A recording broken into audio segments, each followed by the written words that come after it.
Patuloy na bumabagal ang pagtaas ng presyo ng mga bilihin sa bansa. Base po yan sa pinakahuling tala ng Philippine Statistics Authority. Ilan sa mga dahilan nito ay ang pagbagal ng pagtaas ng presyo sa pabahay, tubig at kuryente. Yan ang ulat ni Joshua Garcia. Bumagal sa antas na 2.1% ang inflation rate ng bansa batay sa datos ng Philippine Statistics Authority nitong nakaraang Pebrero ngayong taon.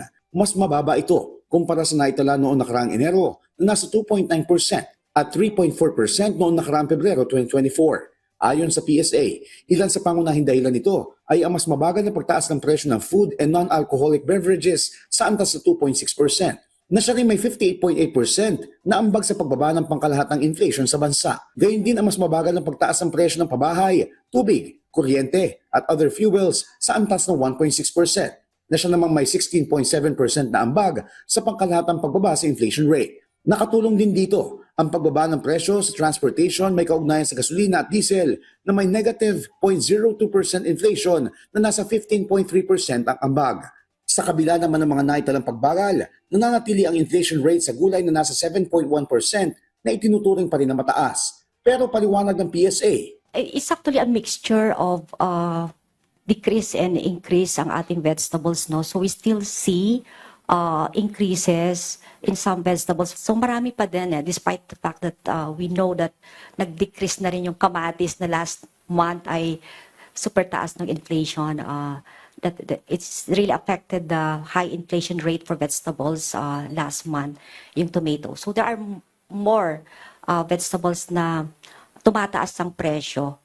So although some of them are decelerating, like dagdag pa ng ahensya, may epekto pa rin ang mga nagdaang bagyo, lalo sa mga rehiyon na tinatamaan nito at pinagmumula ng mga produktong agrikultura. Until when we are going to see it, siguro kung walang mangyayaring typhoon in the coming months and everything is constant, probably ang prices ng vegetables will go to their normal or if not normal, near normal.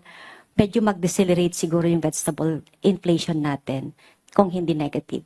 Pagdating naman sa presyo ng baboy, kasabay na nakaamba ng maximum suggested retail price na ilalagay ng Department of Agriculture, umaasa ang PSA na makakatulong ito sa pagbagal ng inflation oras na maipatupad ito. We expect pag na-implement ito and given other things constant, it can slow down yung inflation ng pork pag na-impose ito. So, like for example, just sa rice kasi, no, meron tayong maximum suggested retail price na nag-take effect, I think twice na na-adjust this month. Nakita natin yung impact niya dito, no? Yung maximum suggested retail price for imported rice. So,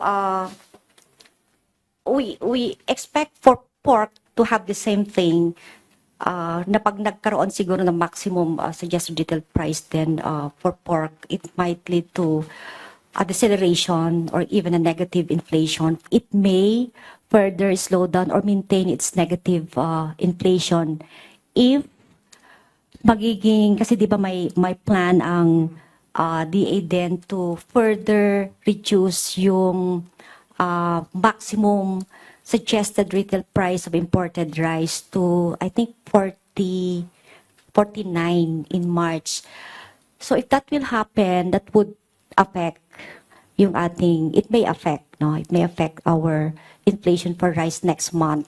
Samantala, ang inflation para sa bottom 30% income households ay bumagal din sa antas na 1.5% kumpara sa 2.4% itong nakaraang Enero at 4.2% noong February 2024. Joshua Garcia para sa Pambansang TV sa Bagong Pilipinas.